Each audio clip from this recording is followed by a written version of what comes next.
Calumet Editions, an eclectic publisher of fiction, nonfiction, and poetry, introduced a new business model nearly a decade ago, in which the publisher and author work as equal partners in a joint venture. Their stable of authors have won numerous and prestigious prizes across literary forms. Where traditional publishers fail to see the value in projects, Calumet cooperates with its authors in realizing a book's potential.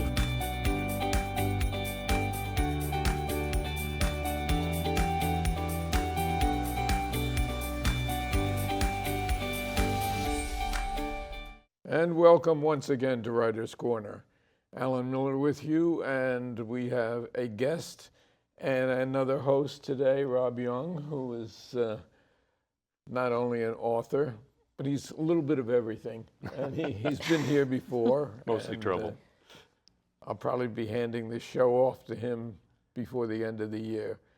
And just in from Chicago, the Windy City, TRACY CLARK, who is an award-winning, many award-winning author. And welcome here. Thank you. Glad to be here. To the lovely Twin Cities. Yeah, it's kind of balmy. It's 21 degrees? Yeah, you should have been here yesterday or the day before. Really? Well, TRACY has authored a lot of books in several series, and she's won a lot of awards in several series. So, Rob, why don't you pick it up? Okay, I will be happy to. Thank you, Alan. And thanks for having me back. TRACY, you have written a series with a private eye, and you have written a series with a police detective. Mm-hmm. I'm trying to remember the name of your character, the private eye character. Cass Rains? Yes, Cass Rains. Cass Rains was very popular, was a great character. Why did you do the switch from this PI to a cop? Well, it wasn't my idea. It's Kensington's. Oh, okay.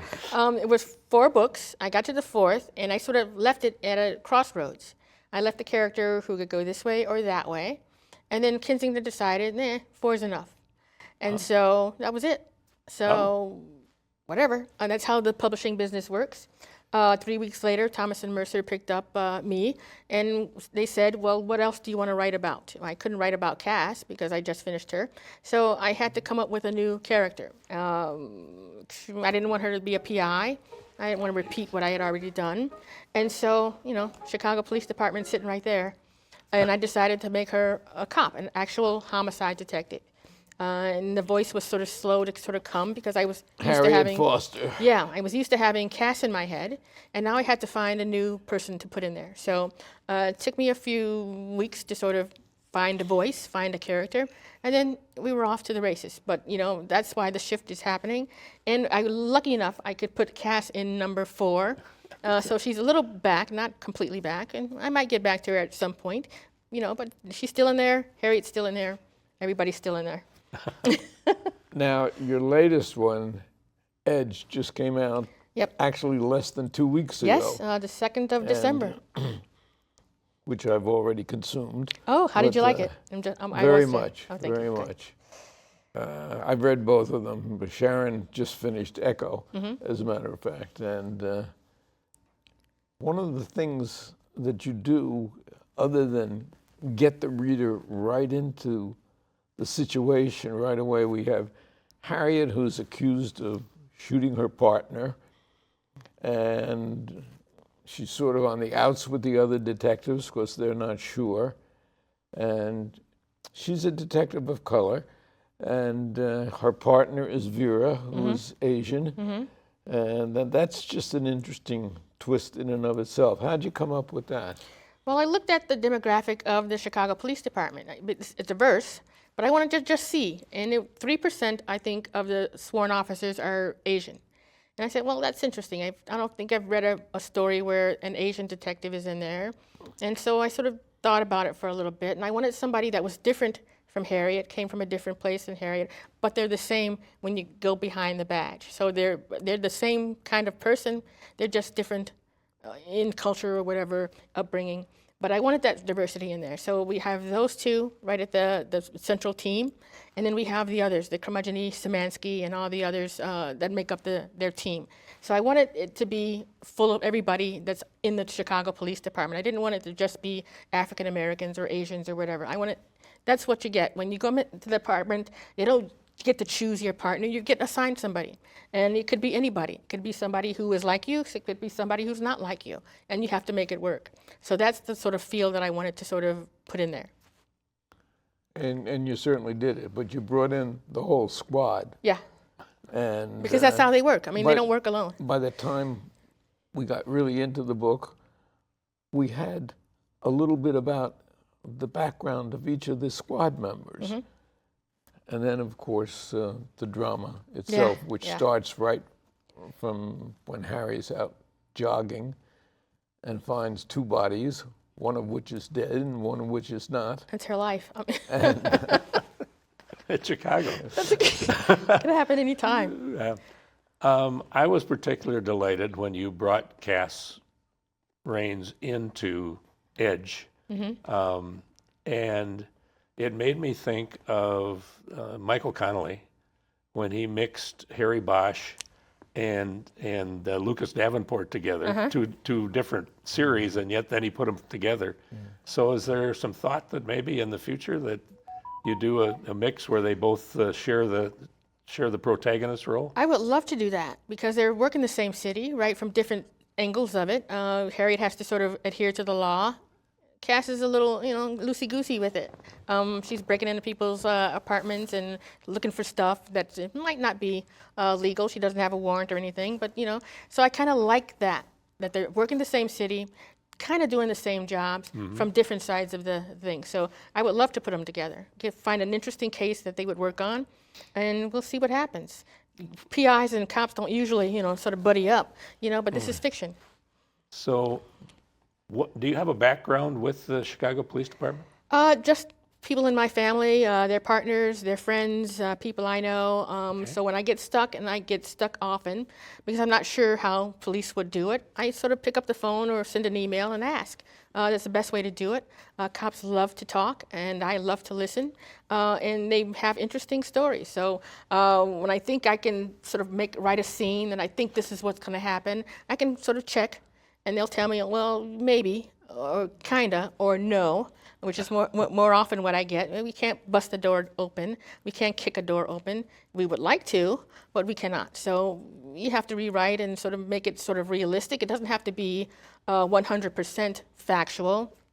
You want to make it look real, sound real, and feel real. And, put some, maybe a couple of special licenses in there just to make it interesting for the reader. Who came up with the title for Edge? I did. I named the drug Edge. Yeah, and then that's why I was asking. Yeah, so apparently one-word titles are my brand now. I don't know how publishing houses work that out, but when Hyde was the first one, and then Fall, and then Echo, and now Edge. So I came up with the name of the drug, Edge, and then that's the title. And it also has sort of a hit on Harriet herself because she's coming to the point where she's got to make a break. She's got to do something. When she starts out in book 1, she's at her lowest point. There's nothing else that can be taken from her. I've taken a son, I've taken a partner, I have taken a marriage. And so when she starts that book, she's at her lowest point. All she's got is a job. By the time she gets to book 4, she realizes that she's going to have to do something else to sort of move herself forward. And so she's at the edge of where she needs to be. And so it has a sort of double meaning. Now, today's books almost always require some sort of a sexual aspect to them. How'd you accomplish that here? Her relationship? Yeah. Well, it had to be sort of prickly. It couldn't be one of those little romantic kind of things because that's not the kind of person she is. She's not at that state. She has this relationship. She had it before she moved to the new headquarters. She let it go because she wasn't ready to sort of continue it. She needs it back. She's not quite sure whether or not she sort of wants it to sort of continue, but she needs it. So it's a little tentative. It's emotional. Yeah, really, I put it in there. It's tentative. It's not easy. It's not sweet. It's not romantic. It's prickly. It's uncomfortable for her. And so that's a good place for writers to be. We want the tension, we want the conflict, we want that sort of scraping of the skin. So that's what I did. So I wanted a relationship, yes. Not easy, also yes. You've lived with these characters for a long time. I mean, and you speak of them as if they were here. They are. So, tongue in cheek, I mean, do you set a place at the table for them? You tuck I don't them go in that at far. night, I mean, do they ever surprise you? They surprise me all the time because I don't know anything. I think I have an idea of what the story's going to be, but that can change like that because I might put them in a room with something. I think it's going to go in this direction, and then somebody will say something that puts me somewhere else. I don't have an outline. We've discussed this in the car. I don't have an outline, so I'm sort of meeting these characters on the page. I think I know what the scene's going to be about. We have so many authors who have outlines, and I don't. Nobody does. So- No normal person. Let me just say. I mean, we don't have one. I put bullet points down, and I sort of follow them. But in the book that I'm working on right now, something completely unexpected came up, which my characters are responsible for, and that just confounds, what you said. And I think it's more fun than the other way to do it. I mean, if you have an outline, you're kind of stuck with it. I know you can sort of divert from it, fine, whatever. We divert also. I mean, we just don't know where the diversions come. I mean, but we end up in the same space. We end up at the end. Eventually, we get there. Do you know what the end is going to be? Sometimes and sometimes not. The one I'm writing now, I know exactly where it's going to end. And I'm sort of setting up that ending right now. Sometimes I don't. Sometimes the murderer will change in the middle of a book. Oh, I find a more interesting angle. Oh, this might be more interesting if I did this. And then I have to go back and sort of set that up and sort of proceed. So it can happen all kinds of different ways. Our brains work in mysterious ways, but they work in our favor all the time. Was Big Daddy ever alive? No. No. No, he's gone. He had a Godfather ending. Let's just say that. Okay. So do you have, as a pantser, like we all three of us are, do you have a file someplace or multiple files of big chunks of writing that you haven't used that you're hoping that somewhere you'll get a chance to stick them in a book someplace? No? No, I don't. If I have an idea, if I put it on paper and it doesn't quite work, I work on it until it works. I don't have like a manuscript in a drawer that I couldn't sort of figure out and maybe I'll come back to it later. I sort of stick with it. So if I write it, I think it's supposed to be there. I have a story in mind. I can sort of see the end of the tunnel. I'm going to work on it until I make it work. So I don't have any like wasted scenes or anything like that. If the scene doesn't work, I have to figure out what's wrong with it and fix it and then go on. So Now, do you have a writing routine? oh, yep, 5:30 to 8. That's my writing time every single day because I have still my day job. So 5:30 to 8. At night? No, in the morning, Oh, in the morning. bright and early. Bright and early, but my brain wakes me up at 5:30, and then go down to my writing desk, and I will put my time in. Kent Kruger does just about the same thing. Yeah, First thing in the morning. You train your brain, and your brain knows it's 5:30, and you get up at 5:30, and you get your behind down there, and you Because turn my that laptop writing on. time is generally mid-afternoon, but my ideas come in the middle of the night. Ah, And I work scenes in the middle of the night. do you write them down in a notebook or something? Sometimes, yes. Other times, I just remember the scene I'm working on for tomorrow, and it goes. But, if it's something that I want to make sure that I don't forget, I have a notebook right by the bedside.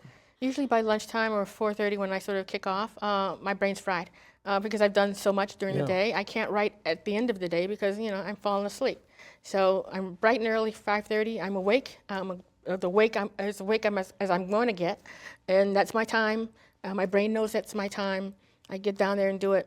I might get maybe 2 chapters. I might get half a paragraph, but I have to be there for anything to happen. I like the stick with it opportunity, state of mind. And I can't help but think that, Alan, maybe that's why Tracy has awards and you and I don't. Maybe. Something. Tell us about, you're a 2-time winner of the Sue Grafton Memorial Award. And Echo just won the award, Anthony? the Anthony Award from Bouchercon. But tell us about the Sue Grafton Awards and what those meant to you.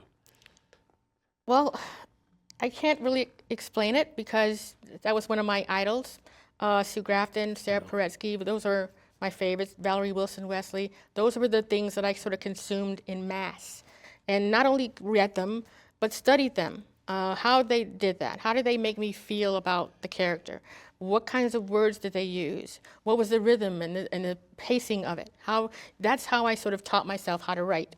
And so when I won the Sue Grafton Award, it was like surreal. And I can't remember the award ceremony.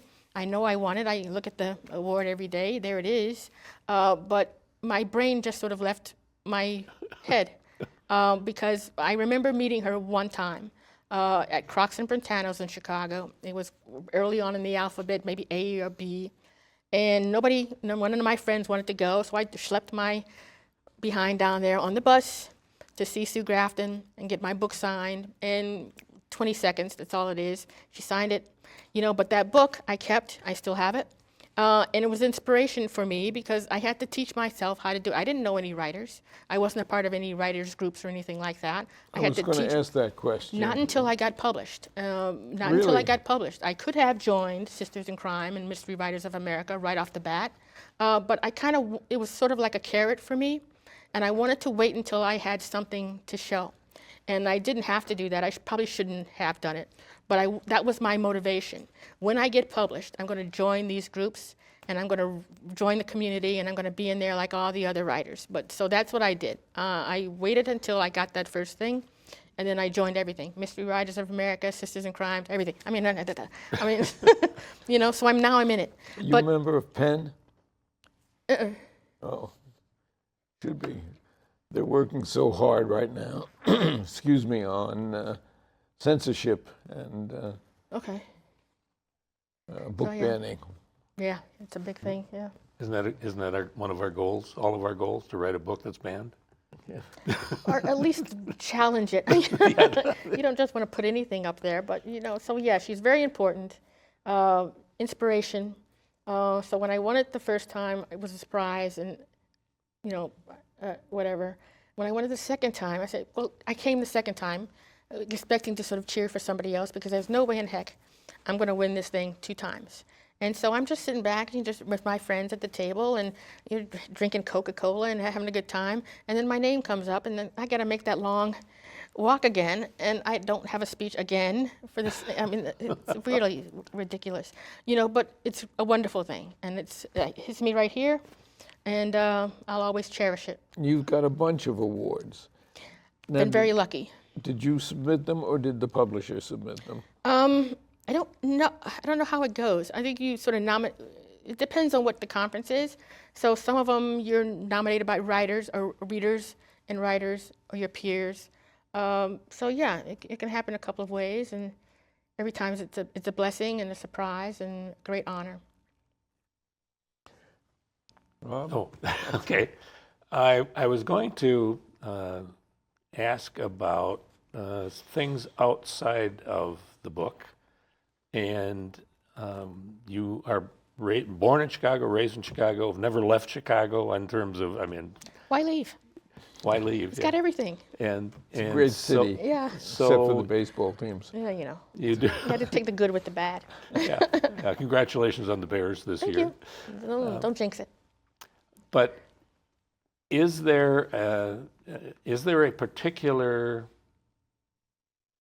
aspect of your hometown that you sort of relish? If I came to visit you, where would you take me? That's a better way to put it. I would take you around the neighborhoods because the people are the good thing. We have, I think, 77 neighborhoods. They're all different. Different people come from there. They smell different. They have a different vibe, different kind of music. It's a diverse city. I love it. I love it. You can go to the south side or the north side or the west side. Can't go to the east And you because see of the lake. that certainly in your books. Yes. And I move it around Exactly. because I want people to sort of experience the city as people who live there would. And so I think the people are the heart of Chicago. We've got our corrupt politicians. Everybody, I mean, every major city has them. We have it in spades. But, you know, that's sort of an interesting part of it. I mean, the people are nice, Midwestern sensibilities, hardworking folks. And then we have our politicians and our city hall and all the, you know, other stuff. But, you know, that's wonderful for crime writers. I mean, come on, open the newspaper, a body's floating in Lake Michigan. Your story's half written. Come on, let's be real. Let's be real. What advice would you give to somebody who wants to write, a young writer? When I say young, it doesn't have to be age-wise young, but, you know, I don't know when you first realized that you wanted to write, and obviously you're a reader, but when did you make that? I was pretty young. I was like maybe 12 or 13 when I really said, I want to try this. I've been reading all this time, Agatha Christie and Nancy Drew and all those wonderful things. I think I can kind of do it. But little did I know that it's kind of a hard thing to do. And so it took me several decades. I won't say years, I mean decades, literally. It took me more than 20-some years to get published. But it was steady me, taking whatever class I could take, going to conferences if I could find them, reading as much as I could, practicing, writing, how the words sort of fit on the page. Getting critiqued? No, because I didn't have access to, again, the community or writers. I had to do that myself. And so I would read the stuff. It didn't sound like what I was reading. I had to figure out how and why not. And so that took a lot of time to sort of read and successful things, look at what I was writing, and see if I could sort of spot the differences. And so again, going back, writing again, learning about pacing and dialogue and setting and all of those wonderful things that took quite a long time to sort of get. And so that's how I did it. Really self-taught, though. Self-taught, but I took every class. Like I was in college and grad school, if they had a fiction class, I took it. If there was a class in creative writing, I took it. So in combination of me just sort of trying, digging, and doing whatever I could, and also these classes, that's how I sort of got to the point where I had a manuscript at some point. And I sort of submitted it like writers do, and got rejected as writers do. As we all have done many times. Absolutely. And by the time I got to the end of it, when I actually got that email, I would like to represent you, I had a rejection file that maybe was that thick. I kept them. I just kept piling them on and writing and writing and writing and writing. And so those 20 years weren't wasted years because I was sort of learning and absorbing and sort of teaching myself how to do it and getting better at it. So every time I would get a rejection letter, I just kept on doing it, and that first book sold, and by the time they wanted that first one, I said, well, if you like that one, I've got 2 more in the drawer that I've been working on, and so they took all 3, and that was the Cass Rain series, and I just had to write one additional one to sort of end that out. So yeah, it took a long time, but it takes as long as it takes, and your time comes up when it comes up. Now, in writing a novel, you start on edge. How long did it take from the concept to the finished product? They give you 10 months. I have 10 months on my contract, so each book is 10 months. I think I spent the first 3 or 4 months just thinking, not writing anything, because these were new. It's a new thing from Cass, and I had to get her out of my head. So these first 3 books was me sort of scrubbing the voice from the front of my head to putting it to the back. So I was still sort of learning out who Harriet was and where she needed to go, because this is book 4, and she's got to be different from book 1. She's got to be further along on her character arc. Otherwise, it's boring for me to write it, and I think it's boring for readers to read it. So I would say maybe 6 or 7 months of actual me writing it. But by the time I started writing it, I kind of knew, because I think about it all those months where I wasn't doing anything, I kind of knew where it was going. So it was not that hard of a thing to do in terms of figuring out A, B, and C, and D. So if they have 10 months, this is with Thomas Mercer, does that mean to first draft? or does that mean That means to finish. to finish? Yeah, so the first you- draft is on me. Okay. That garbage draft, that's me. So Yeah. I have to figure out how I'm going to do that and then submit it to them in good enough form in 10 months. So first draft took maybe 2 or 3 months because these are series. And so half the work is already done. I know who my cast of characters are. I know that this homicide team is my central bubble, and the case is just different.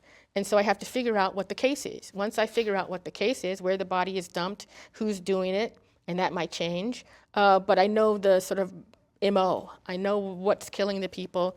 I know what they have to sort of do because cops don't make things up on the fly. They've got a procedure. So the body is there, A, B, C, D.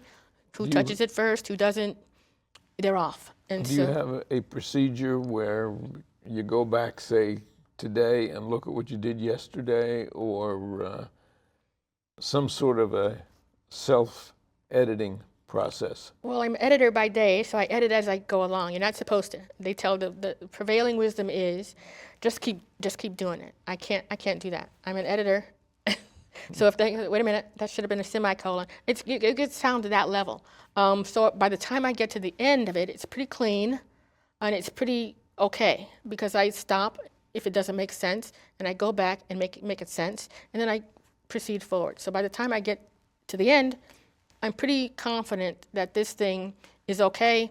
Now I just have to revise it and revise it and revise it and revise it. But I've got a solid thing, and then I can work on it. Okay. I want to go back to a question that Alan asked earlier, and that is the advice that you would give a writer. And I don't really have a question, but what I do have is I have a lesson, and you are the lesson for those who want to be an author, a published author, not just a writer, but a published author. Tracy has said that took her 20 years to become an instant success. And you've heard how she works and works and works and works and works at her craft and what she does. Today, if you Google Chicago crime writers or Chicago crime authors, guess who the first name is that comes up? TRACY Really? Clark. TRACY Clark. Wow, I've never Googled myself. Even ahead of Sarah Paretsky. Get out of town, no way. Yeah, No really. way. And so I thought you'd like to know that. Well, for thank those you. of us who were, I didn't know that. yeah. Having The advice, said that, just keep writing. That's the only way you get it. I mean, you can take whatever class you want to take, but the teaching or the learning happens when you're writing. And it's painful, isn't it? It is, because you have to figure it out. There's nobody standing over your shoulder saying, hey, wait a minute, you did that, the wrong way, blah, blah, blah. You have to figure that out, and you only can do that by writing. So I tell young writers, unpublished writers, writers who are writing their first books, just keep writing. The more you do it, the better you get. Well, we only have a little over a minute left, so what would your advice be other than that? Find your community. That's a mistake that I made. I waited until I got that contract before I joined everything. You can join everything right now, and that's where your people are. You get the advice and the commiseration and the pat on the back and all that encouragement. You get it now, use it now, and then continue to write. Rob? I just want to say that it's been so awesome to have you here, and thanks for coming. Thanks for having me. From Chicago. And Tracy will be the guest on Minnesota Mystery Night. This evening, as Yeah, soon as we're I'm looking done forward here, to as it. a matter of fact. Yeah, we head over in that direction. So what's next? You're working on something new, I know. Working on my first standalone. It's a little uncomfortable, but I'll get it because I'm a deadline person. I've got until the 19th of January, and they will have it on the 19th of January. What shape it's going to be in, I don't know. We'll have to wait and see. Surprise. Part of being a pantser. Yeah, right. Yeah, I want to thank you very much, Tracy. thank you very much. Not only for coming from Chicago, but for sharing this with us. And Thanks for having me. Rob as well. Thanks, Alan. Thanks for having me. We're done.